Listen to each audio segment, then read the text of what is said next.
گفت من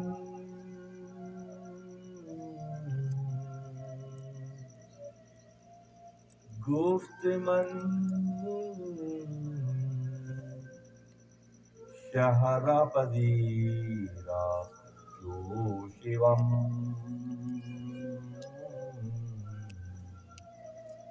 گفت من شہر پذیرا جوشیم بے بہانہ سوی او من چون روم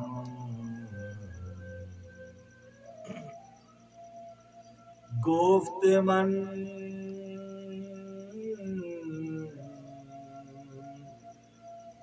شہر پذیرا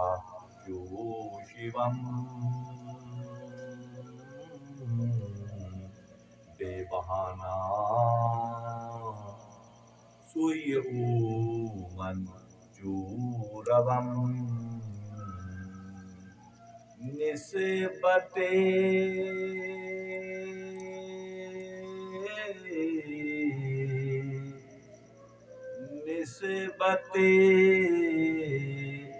باید مرا با حیلت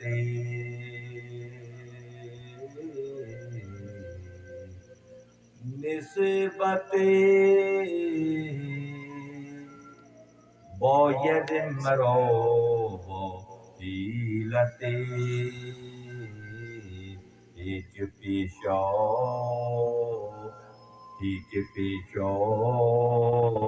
راست شد به آلت نسبت باید مرا با حیلت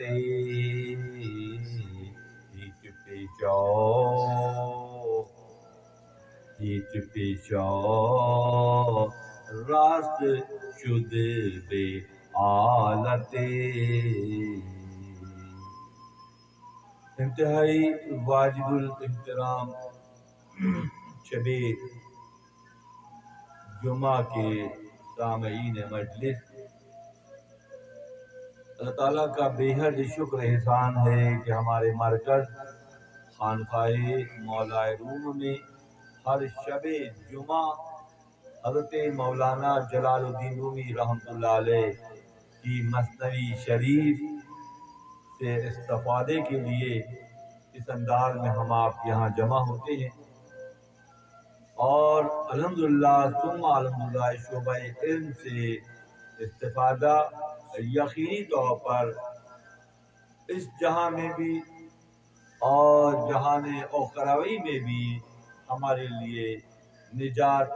کا سبب قرار پائے گا، کیونکہ مثنوی شریف ایک ایسی کتاب ہے جس کے 27,000 اشعار ہیں، 6 دفاتر ہیں، 6 دفاتر میں 27,000 اشعار کا ایک ایسا بحر ذخار ہے۔ حضرت عبدالرحمن جامی نقشبندی رحمۃ اللہ علیہ کی موجب آپ فرماتے ہیں کہ مثنوی مولوی مانوی ہاست قرآن در زبان پہلوی، کہ فارسی زبان میں قرآن کی شرح کا ایک ایسا زاویہ ہے جو مثنوی شریف کہلاتا ہے۔ 6 دفاتر میں قرآن ہی کے اسلوب میں جو ہے مضامین ہیں، قصص کے انداز میں مضامین ہیں، جو قرآن ہی کا اسلوب ہے، وہی مثنوی شریف کا بھی انداز ہے کہ 6.5 دفاتر اور 27,000 اشعار جو ہے وہ بنی نوع انسان کے لیے بلا تفریق مذہب و ملت استفادے کا ایک ایسا بحر ذخار ہے جو گزشتہ 800 سال سے ہر مکتبہ فکر کی درسگاہوں میں، مدرسوں میں، علماء مشائخ کی شب و روز میں اس کا ذکر رہا۔ اسی کے دفتر ششم میں ایک عجیب و غریب شعر ہے، میں اکثر اپنے سامعین کی نظر کرتا ہوں تالیف قلبی کے جذبے سے۔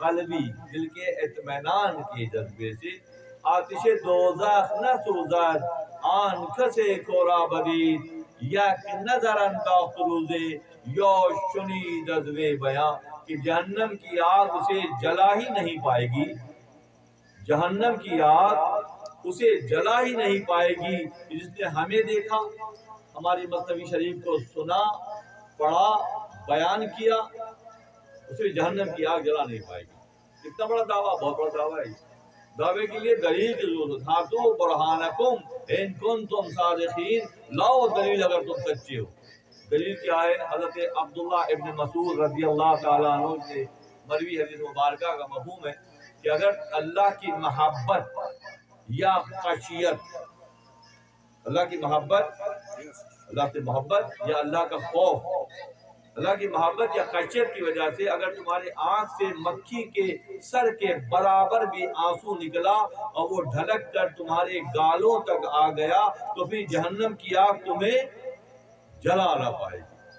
زبردست خوشخبری کی بات ہے یہ۔ دن کے کسی پہر، رات کے کسی پہر، قرآن کی تلاوت کے دوران، اوراد وظائف کے دوران اور اللہ کی محبت یا خشیت کی وجہ سے آنکھ سے آنسو نکلے اور ڈھلک کر گالوں تک آ گئے، وہ فرماتے ہیں کہ ان آنسوؤں کو اللہ محفوظ کرنے کی قدرت رکھتا ہے۔ خدا اس بات پر قدرت رکھتا ہے کہ ان آنسوؤں کو محفوظ کر لیتا ہے۔ جب ہم پہنچیں گے محشر میں تو یوسف سے زیادہ حسین چہرے والے لوگ ہماری سفارش کریں گے، یا اللہ ان کو معاف کر دے، یا اللہ ان کو درگزر کر دے، یا اللہ ان کو جنت میں جگہ دے دے، یا اللہ فردوس کے اعلیٰ مقام پر فائز کر دے۔ تو ہم خود حیران ہو کر پوچھیں گے یہ یوسف جیسے حسین چہرے والے ہماری سفارش کر رہے ہیں، یہ کون ہیں؟ اللہ فرمائے گا یہ تیرے وہ آنسو ہیں جو میری محبت میں نکلے تھے۔ اللہ فرمائے گا تیرے وہ آنسو ہیں جو میری خشیت میں خوف سے نکلے تھے، ہم نے اس کو محفوظ کر لیا اور آج یہ سراپا بنا دیا۔ ان اللہ علی کل شیء قدیر، اللہ تعالیٰ ہر شے، ہر دائرے میں قدرت رکھتا ہے۔ تو اپنے رب کو پہچاننے کے حوالے سے مثنوی شریف کے جو اسباق ہیں وہ بہت ہی حیران کن ہیں۔ شروعات کہیں سے ہوتی ہے خصص کے انداز میں اور بات کہیں سے کہیں چلی جاتی ہے۔ ابھی ہمارے نائب جناب آصف کامران چلپی صاحب گزشتہ نشست کا خلاصہ سنا رہے تھے، بیان میں نہیں کیا تھا، میں ایسا لگ رہا کہ روح میں تازگی پیدا ہوتی ہے۔ وہ دوبارہ سنتے ہیں بیان، اپنا بیان کیا ہوا دوبارہ خلاصہ سنتے ہیں تو بہت تازگی کا احساس ہوتا ہے۔ آئیے ایک نئے زاویے اور نئے مضمون سے آج مجلس کو روشناس کرتے ہیں۔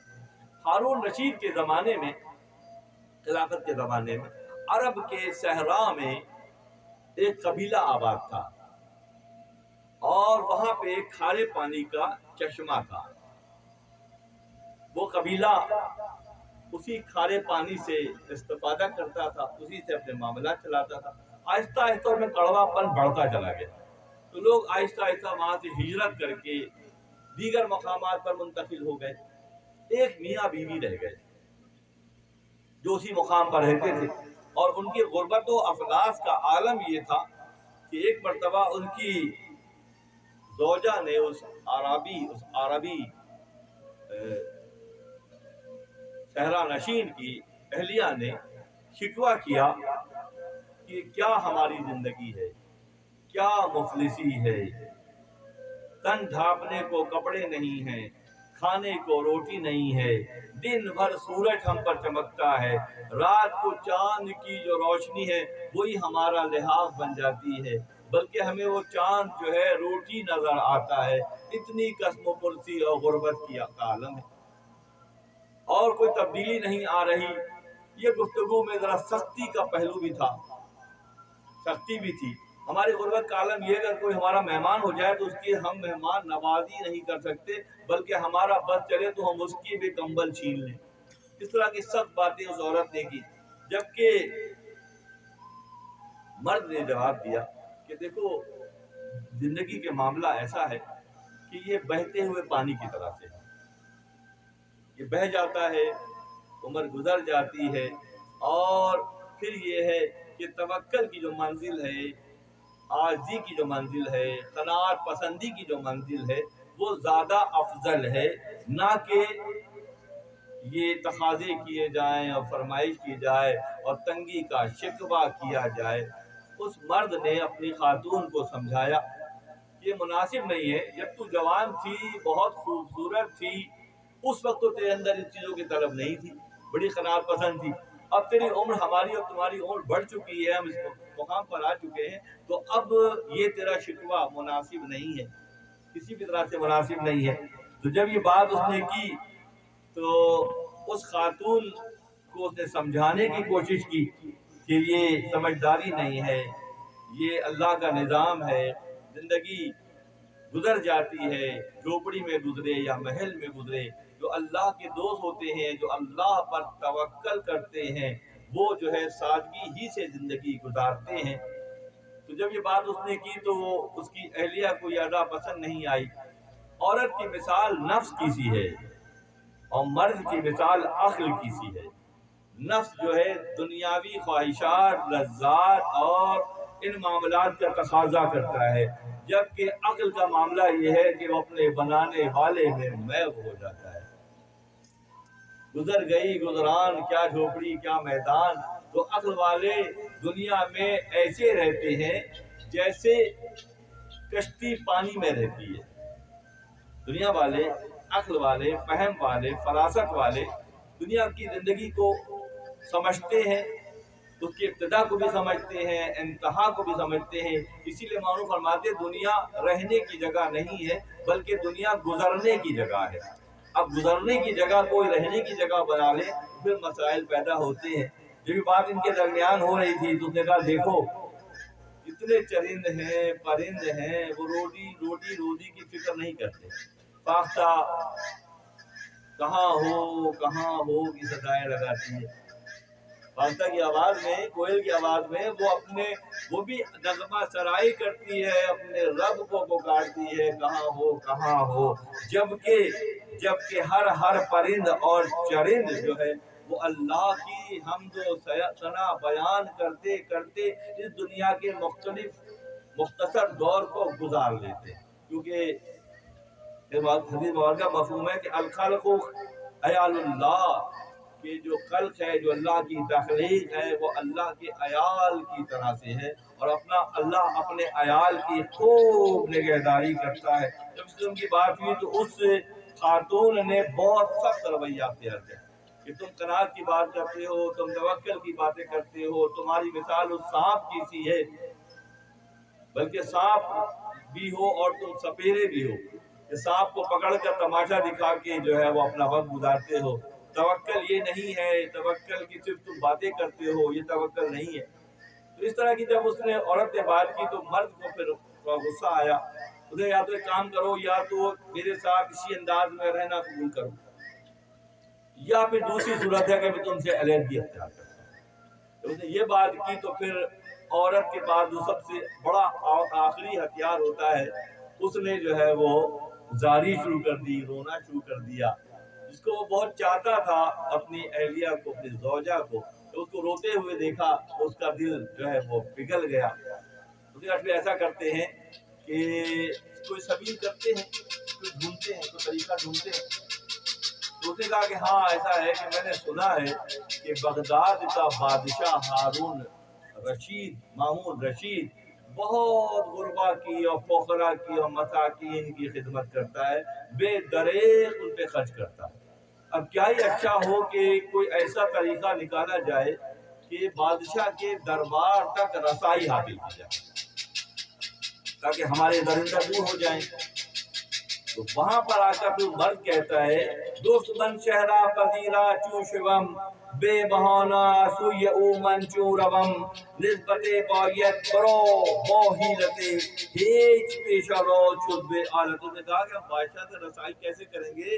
اس کی رسائی تو پہنچنے کے لیے کوئی نہ کوئی بہانہ چاہیے، کوئی پیشہ بغیر ہتھیار کے نہیں چلتا،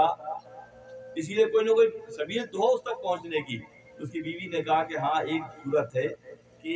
یہاں پر ہمارے پاس پچھلی بارشوں کا پانی کچھ جمع ہے، میں نے ہنڈیا کے اندر وہ پانی جمع کر کے رکھا ہوا ہے،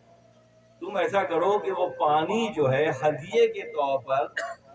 صحرا میں رہنے والے کھارے پانی سے ہمیشہ زندگی میں وہی دیکھا اور بارش کا پانی جمع کر کے رکھا تھا تھوڑا سا، چلیے یہ بہترین ہدیہ ہے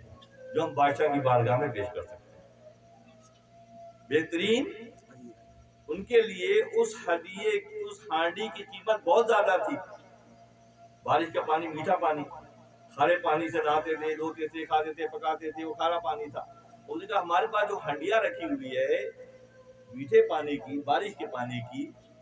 یہی وسیلہ بنا کر بادشاہ کی دربار میں چلتے ہیں۔ اس کا مطلب بارگاہوں میں حاضری کے لیے وسیلہ ضروری ہے۔ بارگاہوں میں حاضری کے لیے کوئی نہ کوئی رابطہ ضروری ہے، کوئی تعلق ضروری ہے۔ بچپن کا ایک دوست حضرت یوسف علیہ السلام کے پاس آیا، ہم ایسے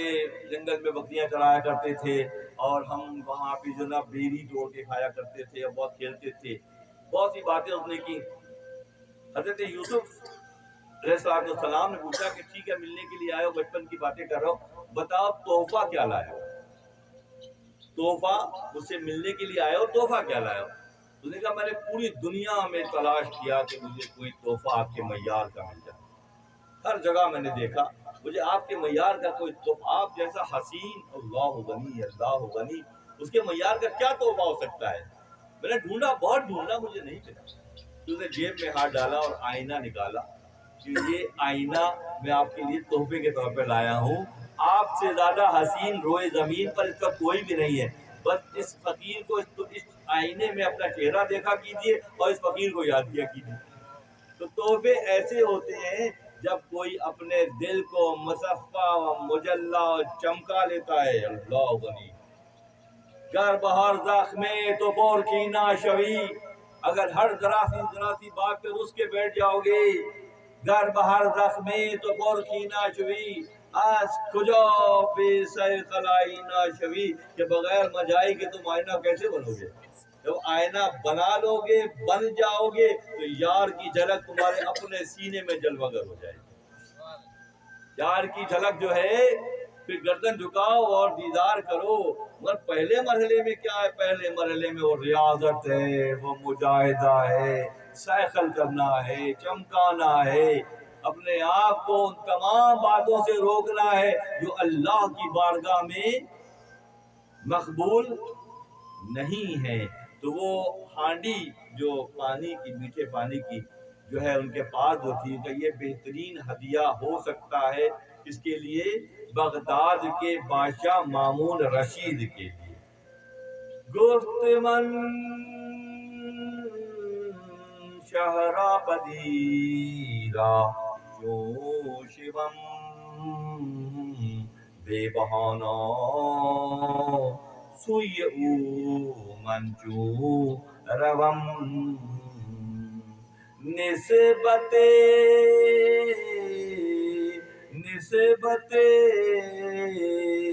باید مرا با حیلت هیچ پیشا رات شده به آلت، همچو مجنون نیک بشینید از یکی که مرض آمد به لیلا اندکے، مطلب مجنون کو یہ معلوم ہوا کہ لیلا بیمار ہو گئی، تو وہ یہ سوچنے لگا کہ اگر میں کم سے کم حکیم ہوتا یا ڈاکٹر ہوتا تو بڑی آسانی سے اس کے تک پہنچ جاتا۔ اب تک پہنچنے کے لیے جو اسباب ہیں اگر وہ ہیں تو وہ خوش نصیب ہیں، اور اگر پہنچنے کے اسباب نہیں ہیں، صرف دعویٰ ہے کہ اللہ کو پہچاننے کے لوگ دعوے کر رہے ہیں، اللہ تک پہنچنے کے راستوں سے نابلد ہیں، اللہ تک پہنچنے کے راستوں سے نابلد ہیں۔ مجنون کو جب معلوم ہوا کہ لیلا بیمار ہوئی تو اس نے خیال کیا کہ کاش کہ میں کوئی طبیب اور حکیم ہوتا تو وہاں تک پہنچنے کے اسباب جو ہے وہ آسان ہو جاتے۔ اس طرح سے اس خاتون نے جو مشورہ دیا اپنے شوہر کو کہ ایسا کرتے ہیں کہ یہ پانی جو ہے یہ لے کر بغداد کا سفر کیا جائے، اس نے کہا یہ آئیڈیا بہت اچھا ہے۔ تو چھوٹی سی مٹکی تھی جس میں پانی، بارش کا پانی جمع تھا، تو بیوی نے اس پر نمدہ باندھا، کپڑا لپیٹ دیا، رسی سے اس کو باندھ دیا اور سی دیا، سی کر جو ہے وہ اپنے شوہر کے جو ہے وہ کندھے پہ اس نے رکھ دیا اور خود مصلی بچھا کر بیٹھ گئی کہ اللہ میرا شوہر بہت سیدھا آدمی ہے، کم سمجھدار ہے، ابھی جو اتنا قیمتی تحفہ لے کے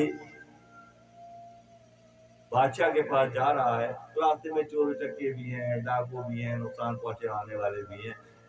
اور ربی سلیم اے اللہ سلامتی کے ساتھ اسے مرکز، یہ یہاں ورد کر رہی ہیں بیٹھ کے، اور وہ صاحب جنگل بیابان سے صحرا سے نکل کر جو ہے وہ کندھے پہ مٹکی رکھ کر بڑے آہستہ آہستہ سفر کر کے بغداد کی طرف روانہ ہوا۔ جب وہ بغداد کے قریب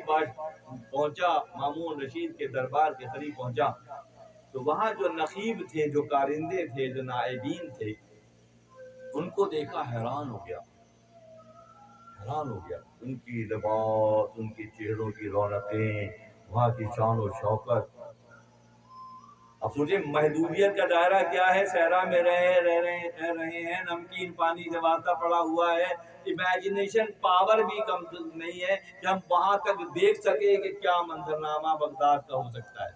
تو اب پہنچے تو وہ نقیبوں نے دیکھا دور سے ایک صاحب آ رہے ہیں، مٹکی جو ہے کندھے پہ رکھی ہوئی ہے، یہ دیکھا اس نے تو حیران ہو گیا، اتنی شان و شوکت یہاں پر ہے۔ میری مثال تو وہ ہوئی موسیٰ علیہ السلام کی طرح، میں آگ لینے نکلا تھا، رب سے ملاقات ہو گئی، میرے آگ ڈھونڈتے نکلا تھا، وادی طوبہ میں درخت سے آواز آئے کہ اے موسیٰ میں تمہارا رب ہوں۔ میری مثال تو وہ ہے کہ عمر خطاب تلوار لے کر نکلے اور امیر المومنین بنا دیے گئے۔ میری مثال تو یہ ہے کہ میں نے کنویں میں ڈول ڈالا اور وہاں سے یوسف علیہ السلام برآمد ہوئے، چلا کسی کام سے تھا، معاملہ کچھ کر دیا گیا، وہ علی کل شیء قدیر، علی کل شیء قدیر ذات جو ہے جس طرح سے چاہتی ہے وہ کرتی ہے۔ معاملات بظاہر محدود ہوتے ہیں، وہ لامحدود ذات اس کو کہیں سے کہیں پہنچانے پر قدرت رکھتی ہے، طاقت رکھتی ہے، تصرف رکھتی ہے، بشرطے کہ اس کی پہچان اسی انداز میں ہو جیسے پہچاننے کا حق ہے۔ چلے کسی مقصد تھے، چلے کچھ لے کر تھے، اور معاملہ کچھ ہو گیا۔ وہاں کے نقیبوں اور کارندوں کو جو بادشاہ کے مامون رشید کے دربار کے تھے، اس کو دیکھا حیران ہو گیا۔ اس کی مثال ایسی ہے، انہوں نے بڑی محبت اور شفقت سے اس کو ساتھ معاملہ کیا، اے عرب کے سردار کہاں سے آ رہے ہو؟ بہت دور سے آ رہے ہو،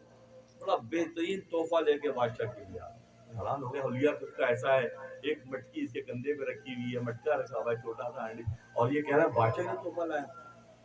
بات یہ ہے کہ وہ نقیبوں نے، کارندوں نے، اور فرماتے ہیں جو حوض میں ہوتا ہے نا دوستوں، وہی ٹوٹیوں سے آتا ہے۔ اگر اوپر سرپرستی کسی مضبوط کردار کی ہے تو نیچے خود بخود اس کا رنگ آتا چلا جاتا ہے۔ اگر حوض کے اندر شربت بھرا ہے تو ٹوٹیوں سے، حوض کی مثال بادشاہ کی ہے اور ٹوٹیوں کی مثال کارندوں کی ہے، اگر وہ ٹوٹیوں سے شربت آ رہا ہے، بھرا ہے، شربت ہی آئے گا، شہد ہے تو ٹوٹیوں سے شہد ہی آئے گا۔ ان لوگوں نے انتہائی محبت اور احترام سے عرب کے سردار کہاں سے آئے ہو، کیسے آئے ہو، کیا مقصد ہے؟ کہنے لگے میں بادشاہ کے لیے زبردست تحفہ لے کر آیا، بادشاہ کے لیے بہترین تحفہ لے کر آیا ہوں۔ تم کو بڑی حیرت نصیبوں کو بھی، کیونکہ وہ بادشاہ کے رنگ کے تھے، بادشاہ ہی کے رنگ کے تھے، انتہائی عاجزی اور بہت شفقت و محبت کے ساتھ اس عربی کے ساتھ معاملہ کیا، کیونکہ جو حوض میں ہوتا ہے وہی ٹوٹیوں سے آتا ہے۔ ان خانقاہوں کی تعمیر اور یہاں کی نشست و برخاست کا مقصد ہی یہی ہوتا ہے کہ اللہ کی مخلوق کو اللہ سے ملانے کے لیے تگ و دو کی جائے، کوشش کی جائے، حق شناسی، خدا شناسی سے روشناس کرایا جائے۔ یہ اہل خانقاہ کی فضیلت ہے۔ ہر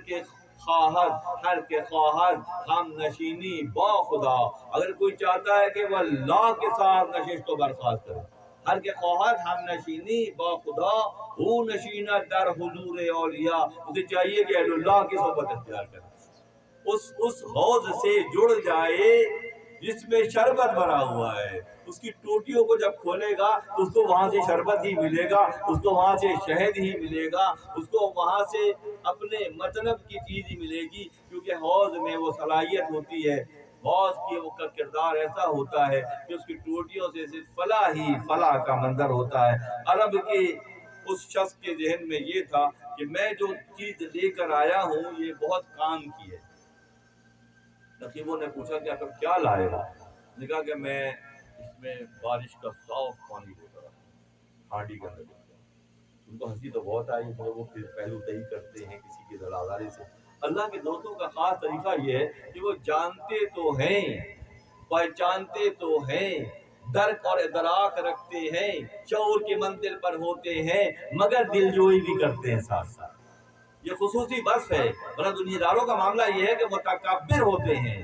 خود پسند ہوتے ہیں۔ اسی میں ضمنی حکایت ہے، علم نحو کا ایک ماہر، اسی کی ضمنی حکایت ہے جو کون کیسے متکبر ہوتے ہیں تو کیا ہوتا ہے۔ علم نحو ایک فقہ کا شعبہ ہے علم کا، تو علم نحو کا ایک جو ماہر تھا وہ دریا کے کنارے پہنچا اور جا کر اس نے کشتی میں بیٹھنا تھا، کشتی میں بیٹھ گیا۔ کشتی بان بیچارہ مسکین سا آدمی تھا، کشتی چلاتا تھا۔ اس نے سے جب کشتی چلی تو اس نے پوچھا کہ اے کشتی باں، تو نے علم نحو پڑھا ہے؟ انہیں حضرت کہاں ٹائم ملتا ہے، بچوں کی روزی کماتا ہوں، یہاں سے وہاں وہاں سے وہاں، سارا دن میں گزر جاتا ہے۔ تو نے آدھی زندگی ضائع کر دی۔ وہ بیچارہ کیا کرتا ہے، عالم سامنے بیٹھا پگڑ پہن کے بڑا جبہ قبا دستار کے ساتھ، تو بیچارہ دل مسوس کے رہ گیا۔ تھوڑی دیر کے بعد جب کشتی آگے بڑھی تو طوفان آ گیا، ہوائیں چلنے لگی، بھنور آ گئے۔ تو کشتی بان نے پوچھا حضرت آپ نے تیراکی سیکھی ہے، تیرنا سیکھا ہے؟ تو اسے کہا وہ تو میں نے نہیں سیکھا، کہ آپ کی پوری زندگی ضائع ہو گئی۔ جو آپ نے مجھے تو کہہ دیا کہ میں نے علم نہیں پڑھا ہے تو آدھی زندگی ضائع ہو گئی، آپ نے تیراکی نہیں سیکھی تو اب کشتی طوفان میں آ گئی ہے۔ جو تیاری کرتے ہیں، جو راستی کی منزل پر ہوتے ہیں، ان کا معاملہ اور ہوتا ہے، اور جو متکبر ہوتے ہیں چاہے علم کے اعتبار سے ان کے پاس کتنا علم کیوں نہ ہو، معلوم الملکوت ہے نا ابلیس، 6 لاکھ سال کا زاہد 600,000 سال رہا، 6 لاکھ سال کا زاہد ابلیس، پوز بندے سوختہ گوسالہ رہا۔ اللہ نے اس کے منہ پہ ایسا مچکا باندھ دیا جیسے گائے کے بچڑے کے منہ پہ باندھتے ہیں نا، جالی باندھتے، وہ مچکا کہلاتا ہے فارسی میں۔ زاہد 600,000 سال رہا، پوز بندے سوختہ گوسالہ رہا، جیسے گوسالے کے منہ پہ باندھتے ہیں جالی۔ علم ہائے اہل شد پوز باندھ، ظاہر داروں کی مثال ایسی ہے اس بچڑی کی طرح، اللہ ان کے منہ پہ مچکا باندھ دیتا ہے۔ اللہ ظاہر دار تھا نا، آدم کو مٹی دیکھ رہا تھا، آدم کے اندر کیسے کیسے یوسف چھپے وہ نہیں دیکھ پا رہا تھا، آدم کے وجود کے، آدم کے صلب میں کیسے کیسے کردار اللہ نے چھپائے تھے وہ دیکھ نہ سکا۔ زاہد 600,000 سال را، پوز بندے ساختہ گوسالہ را، علم ہائے اہل شد پوز بند، تا نگیرد شیر ازا علم بلند۔ اسی لیے ظاہر داروں کے حصے میں بلند علم کا حصہ نہیں ہوتا۔ 6 لاکھ سال کے زاہد کو جب اللہ نے روک دیا کہ عرفانی علوم کے حوالے سے اس پر پابندی لگ گئی، مچکا باندھ دیا گیا جیسے بیل کے، گائے کے بچڑے بیل کے باندھا جاتا ہے، تو خدا اس بات پر قدرت رکھتا ہے کہ ظاہر داری کی کیفیت اگر کسی قبیلے میں، کسی معاشرے میں، کسی فرقے میں، کسی قوم میں ظاہری علوم،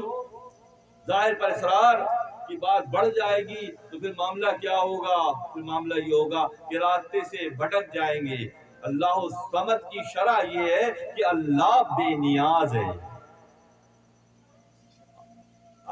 اللہ الصمد کی شرح یہی ہے کہ اللہ بے نیاز ہے۔ اگر اس کے ساتھ معاملات کرو گے وہ تو آنسوؤں کو یوسف بنا دے گا، اور اگر معاملات نہیں کرو گے تو راندہ درگاہ 6 لاکھ سال کا زاہد راندہ درگاہ ہو گیا۔ زاہد 600,000 سال را، خوز بندے سوختا گوسالرا علم ہوئے اہل شد اہل ہی شد بود بند تو نگیرت شیر ازا علم بلند کے بڑے علوم عرفانی علوم اللہ کے پہچان کے علوم خیر الناس من ینفع الناس فرمایا سادہ ترین فارمولہ ہے بہترین انسان وہ ہے جو انسانوں کی خدمت کرتا ہے پیمانہ کیا سادہ سا بنا دیا اللہ کے نظر میں بہترین انسان وہ کہلائے گا جو مخلوق خدا کی بات انسانوں کی بھی نہیں آگے بڑھ جاتے ہیں جو مخلوق خدا کی خدمت کرتا نظر آئے گا اور جو مخلوق خدا کی خدمت کرتا نظر آئے گا وہ اللہ کی نظر میں معتبر قرار پائے گا قدر و منزلت اس کی بڑھ جائے گی کیونکہ اللہ کی بھی مخلوق اللہ کی عیال ہے نا مخلوق اللہ کے عیال ہے خاندان ہے اور جو اللہ کے خاندان سے محبت کرے گا اس کے ساتھ اللہ کیا معاملہ کرے گا اللہ تعالیٰ کو کہاں کہاں کیسی کیسی رعایتیں دے گا اللہ تعالیٰ اس کے لیے کیا کیا آسانیاں پیدا کرے گا کہاں کہ کیا لائے ہو سردار عرب کے سردار کے لیے میٹھا پانی اس مٹکی میں ہے سفر کرتے کرتے اس کے جب کسی مٹکے میں پانی رکھا جائے تو کچھ دنوں کے بعد اس کے باہر کائی آ جاتی ہے ہرے رنگ کی کائی آ جاتی ہے اندر پانی ہے باہر کی سطح پر کائی آ جاتی ہے اور کائی لگی ہوئی سلا ہوا وہ جو مٹکی تھی وہ اس نے نقیبوں کے حوالے کی نائبین کے حوالے کی تو وہ بڑے سمجھ گئے کہ معاملات کیا ہیں بہرحال انہوں نے رد نہیں کیا جا کے جو ہے انہوں نے بادشاہ کے پاس پیش کی اس کے کان میں کہا کہ ایسے ایسے ایک اعرابی برے حال میں مسکین صورت آیا ہے اور وہ آپ کے لیے یہ تحفہ لے کر آیا ہے بادشاہوں کا معاملہ یہ ہوتا ہے کہ پہلے زمانے میں ہوتا تھا اب تو خیر جو ہوتا ہے ہم سب کو پتہ ہے اس پہ بات نہیں کریں گے کہ وہ کیسے نگہداری کرتے تھے اور کیسے اپنے مخلوق کی حفاظت اپنے رعایا کی حفاظت کرتے تھے کیسے کیسے انعامات و کرامات سے نوازتے تھے بادشاہ مسکرایا مامون رشید مسکرایا اس نے وہ سمجھ گیا اس نے کہا کہ اس مٹکی کو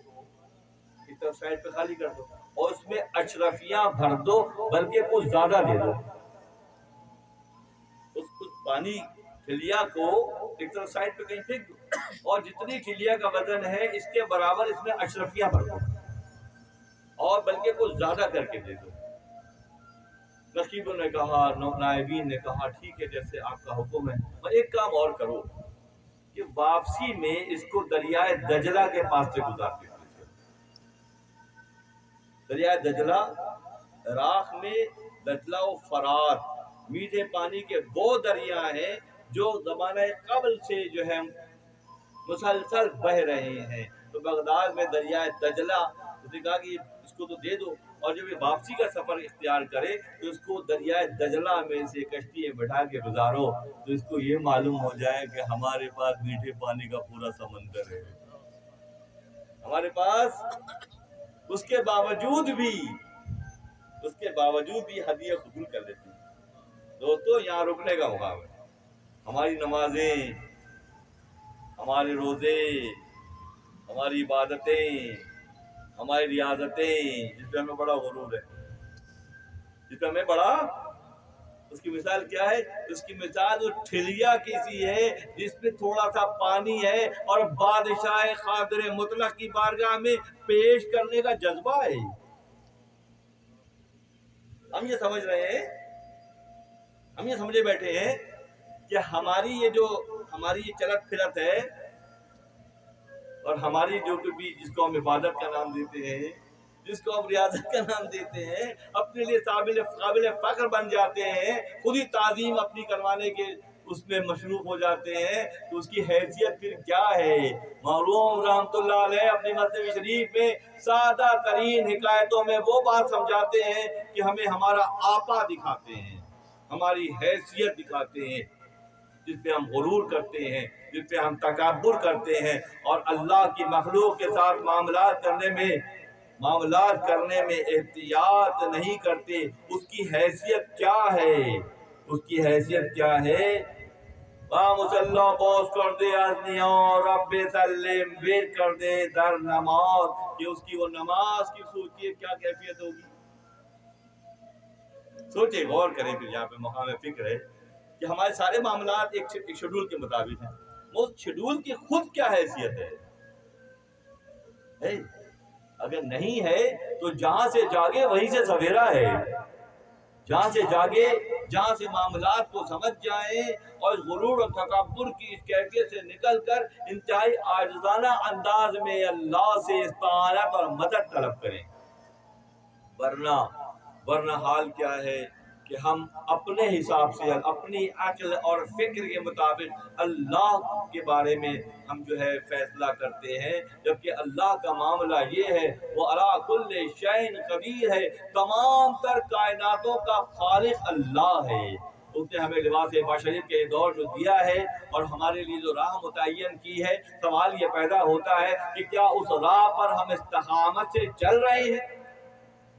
اگر نہیں چل رہے تو پھر ہماری حیثیت وہی ہے کہ وہ جو پانی جو لے کر عرابی جو گیا تھا بادشاہ کی دربار میں، تو پھر کیفیت کیا قرار پائے گی؟ کیفیت یہ قرار پائے گی کہ ہماری اس ٹھلیا کی قدر و قیمت بادشاہ کے دربار میں کیا ہوگا؟ بادشاہ کے درمیان میں اس ٹھلیا کی کوئی حیثیت نہیں ہوگی، کیونکہ اس زاویہ نگاہ کو سمجھ کر جب اس مقام پر ہم پہنچیں گے تو بہتر ہے کہ ہم جو ہے ابھی سے اپنا محاسبہ کریں اور اپنے آپ کو اس انداز میں سنواریں، نکھاریں، اخلاص عمل اور اخلاص نیت کے ساتھ راہ خدا پر چلنے کا مصمم ارادہ کریں۔ اللہ عالم لطیف عالم غیبت میں ہے، ہم لباس بشریت میں ہیں، تو ہمارے لیے کیا راہ متعین کی گئی ہے؟ ہماری راہ متعین کی گئی ہے کہ بہترین انسان وہ ہے جو انسانوں کی خیر الناس من ینفع الناس، جو انسانوں کو فائدہ پہنچائے، اور جو انسانوں کو فائدہ نہیں پہنچائیں گے، جب طوفان آئے گا تو کیا ہوگا؟ علم نفس کے تو ماہر ہیں، جتنے بھی انسان علوم حاصل کرتا ہے، اس کی مثال یہ ہے کہ وہ قبر کے کنارے تک ہے، جتنے بھی علوم ہیں، اور ہر علم کے جو پشت پر ہے، جس سے علم کا یہ سوتے ٹوٹے، مثلا انبیاء کا ورثہ ہے جتنے بھی علوم ہیں۔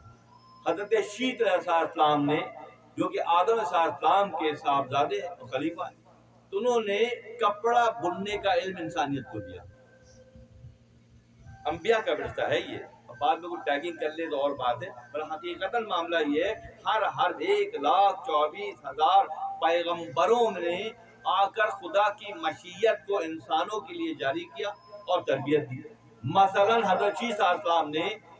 کپڑا بننے کا علم سکھایا، سب سے پہلے اون سے ابا سی کر آپ نے پہنی۔ تو جتنی بھی یہ گارمنٹ انڈسٹری ہے وہ رہین منت ہے کس کی؟ حضرت شیس علیہ السلام۔ کشتی سازی جتنی بھی جہاز رانی کی شعبے ہیں، ہم پلٹ کر پیچھے دیکھیں، حضرت نوح علیہ السلام کا صدقہ ہے۔ جتنے بھی شفا کے شعبے ہیں، چاہے کوئی بھی نام آپ لے لیں، حکمت ہو، ایلوپیتھک ہو، ہومیوپیتھک ہو، اور چائنیز آکوپنچر ہو، یہ سب کے پیچھے کون ہے؟ حضرت عیسیٰ ابن مریم علیہ السلام کی شخصیت ہے۔